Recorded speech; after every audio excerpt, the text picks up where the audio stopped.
በሁሉም አረብ ሀገራት አሮጊቶችንና ህጻናቶችን የምትንከባከቡቶች በመጀመሪያ አላህ ያግዛችሁ። ሲቀጥል ደግሞ ትዕግስት አድርጋችሁ ስሩ ውዶች። እሱ ምንድን ነው መሰላችሁ?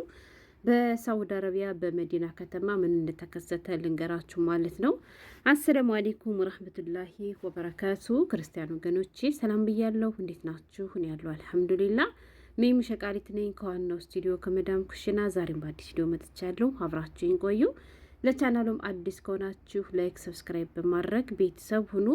ውድ ቤተሰቦች፣ የአገሬ ልጆች፣ ሳውዲ አረቢያ ጅዳ መዲና ውስጥ የተከሰተ አንድ አሳዛኝ ነገር ልንገራችሁ ማለት ነው። ሆን ብለውን የቪዲዮ ልሰራ ስለ እንደነዚህ የሚደውሉ ረደዛ ስራ ፈቶች ይቅርታ እናንተን አይደለም ደግሞ ስራ ፈት ያልኩት ቡና እንጠጣ። በነገራችን ላይ የኢድ ቡና ነበር ማለት ነው። የአገሬ ልጆች፣ በዚህ አጋጣሚ አንድ መልእክት ልንገራችሁ። እዩቴ ዳቦ እንዴት እንደሚያምር ማለት ነው።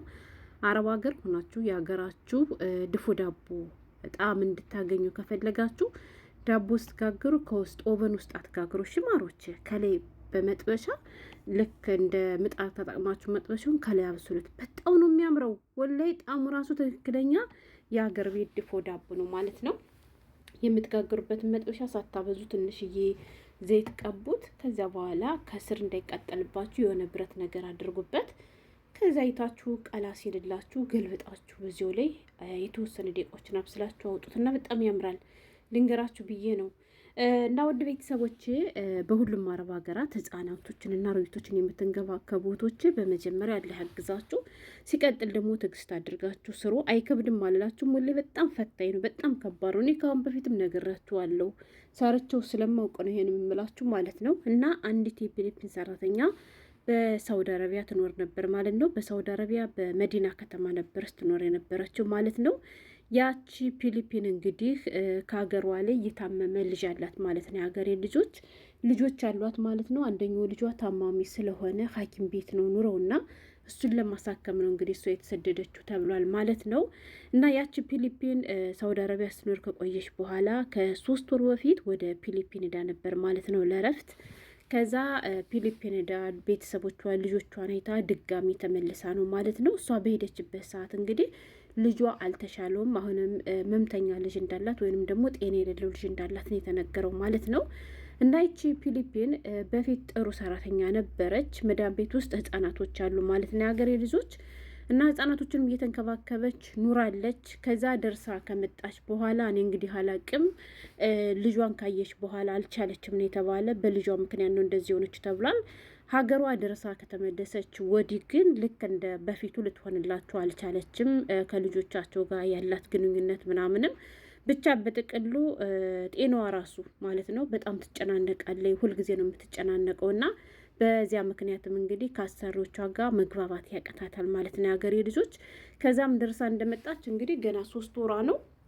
ከ3 ወር በፊት ነው ደርሳ የመጣች ተብሏል። ከዛ ወደ ሀገሯ መመለስ ትፈልጋለች ማለት ነው። ደግሞ እሷ ከመጣች ወዲህ ነው የታደሰላት ተብሏል። እና ወደ ሀገር የመልሱ ወደ ሀገር የመመለስ ፈልጋለሁ ስትላቸው አሰሪዎቿ ደግሞ አሁን ድሽ አሁን መተሽ ብራችን አክስረሽማ እንዴት ነው አሁን ወደ ሀገርሽ የምንመልስሽ ብለው አሏታሉ ማለት ነው። እና ከዚያ ቤት በቆየች ቁጥር የጭንቀቷ ነገር እየተባባሰ መጣ። የአይምሮ በሽተኛ ሆነ። ያኔ በሽተኛ ሳይሆን በቃ አይደለ ጭንቀት ማለት ነው እያጠቃት መጣ። ከዚያ በተደጋጋሚ ከነሱ ጋር መግባባት አቃታት። ወደ ሀገር የላኩ ብትላቸው እምቢ ብለዋታል ማለት ነው። ከዛ በኋላ ምን ተፈጠረ መሰላችሁ? ቤት ውስጥ ያሰሪዎቿ ልጆች ካሉት ልጆች መካከል እንግዲህ አንድ የ6 ዓመት ልጅ ነበረ ማለት ነው። እና ወደ ቤተሰቦች ያንን የ6 ዓመት ህፃን ልጅ እሷ እንግዲህ በእንትን ማለት ነው ልጥረው እንዴ አልጠራውም፣ ምክንያቱም ዩቱብ ይቀጣኛል። ታውቁታላችኋ የሀገሬ ልጆች ያኔ የምንከትፍበቱ በሱ እንትናለችና የመዳሟን ልጅ ገደለችው ማለት ነው። እና በዚያ ምክንያት እንግዲህ እሷ ያንን ነገር ካደረገች በኋላ ቀርበው አሰሪዎቿም ሊጠየቁ ነበረ። እሷም እንግዲህ በፖሊስ ቁጥጥር ስር ገብታለች ማለት ነው። አሰሪዎቿ ሲጠየቁ እንግዲህ የሰጡት ምላሽ በፊት ጥሩ ሰራተኛ እንደነበረች፣ ሀገሬ ገብቼ ደርሼ ልንጣና ቀጥዬ መስራት እፈልጋለሁ፣ ምክንያቱም እኔ ልጆች አሉኝ፣ ከልጆች መካከል ደግሞ አንዱ ታማሚ ልጅ ነው፣ እሱም ማሳከም ግዴታ ስላለብኝ እሰራለሁ ብላ ስትለን እኛም ደግሞ ጥሩ ሰራተኛ ሆና ስላገኘናት ወደ ሀገሯ ሄደች። ከሀገሯም ደርሳ መጣች፣ ተቀበልናት። ነገር ግን ከመጣች በኋላ ተቀየረች። ይባስ ብሎ አልሰራም ሁሉ ወደ ሀገሬ ሁሉ ላኩኝ ብላ ነበር። እኛ ደግሞ ይህን ሁሉ ብር አውጥተን አንድ ልክሽም ብለናት ነው እንጂ እሷ አይምሯ ትንሽ እንትን እንዳለ በጭንቀት እንዳዛ ታውቀን ነበር ምናምን ነገር እና እሷ ይሄን ነገር ሆን ብላ አታደርገውም። በጭንቀት ምክንያት ነው፣ አይምሯ ትክክል አልነበረም ሁሉ ብለዋሉ ተባላሉ። ብቻ እንግዲህ ያም ሆነ የሀገሬ ልጆች ያሰሪዋ ልጅ አንዴ ሙቷል።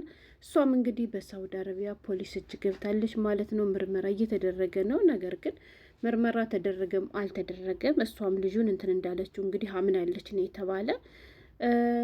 ያው ከባድ ነው እንግዲህ አረብ ሀገር ላይ ማለት ነው። በህጉ መሰረት አንድ ነፍስ ያጠፋ ሰው ምን እንደሚደረግ ይሄ የታወቀ ነገር ነው። እንግዲህ እሷ ለልጆቹ የተሻለ ነገር አድርጋለሁ ብላ ስትል ልጇን አይታ ከመጣች ወዲህ እንግዲህ የልጇ ሁኔታ ተባብሶባት የሚሆን አላቅም፣ ብቻ አይምሯ ትክክል እንዳልሆነ ነው የተነገረው እና ከባድ ነው የሀገሬ ልጆች። እናማ ልንገራቸው የሀገሬ ልጆች የጭንቀት ትርፎ እንደዚህ ነው እና አትጨነቁሽ።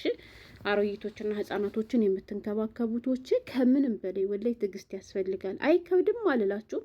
ያላየው ሰው ያልሞከረው ሰው ምን ችግር አለ? ህጻናቶች ደግሞ ከእነሱ ጋር እነሱ ማጫወት ምናምን ሊላቸው ይችላል።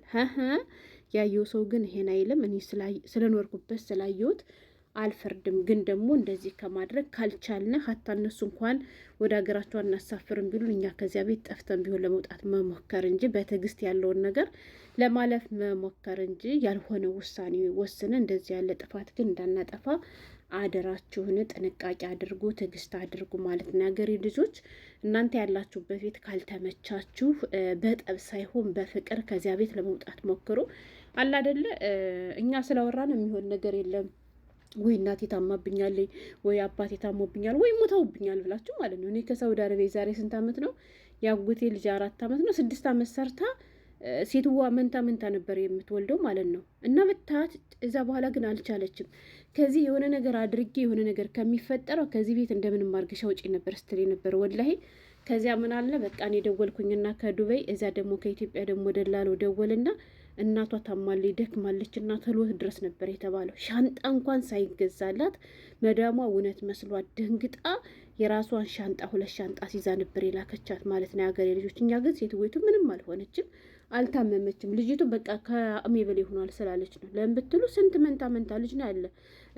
ቀን አብራ ነው የምትውል፣ ሌሊት አብራ ነው የምታድረው እና ያናን ነገር ሲሆን መቋቋም አቃታት። በጣም ጠንካራ በጣም ጎበዝ ልጅ ነበረች።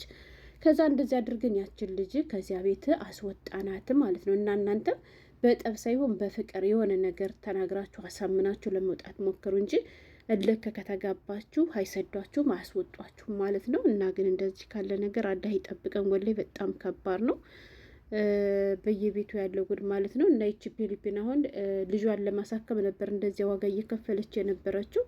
አሁን ደግሞ ይባስ ብሎ እንግዲህ እሷ እስር ቤት ገብታለች። እስር ቤት ከገባች ደግሞ አንድ ሰው ነፍስ ያጠፋ ሰው ምን እንደሚደረግ የታወቀ ነገር ነው። ከልጆቿም ከራሷም ሳትሆን ቀረች ማለት ነው። እና መልእክቱ ዋናው ቁም ነገሩ ሁሉንም ነገር በተቻለን አቅም በትዕግስት ለማለፍ እንሞክር ሀገሬ ልጆች። እና አላህ ከክፉ ነገር ሁላችንም ይጠብቀን። ዳቦ ብሉ። እንደምታዩት ዳቦ ያምራል። ያዙሽ ይሄ ላችን የመጣሁት እንጂ ሌላ የተለየ ነገር የለኝም። በሌላ በተሻለ ቪዲዮ እስከምንገናኝ ሰላም ሁኑልኝ።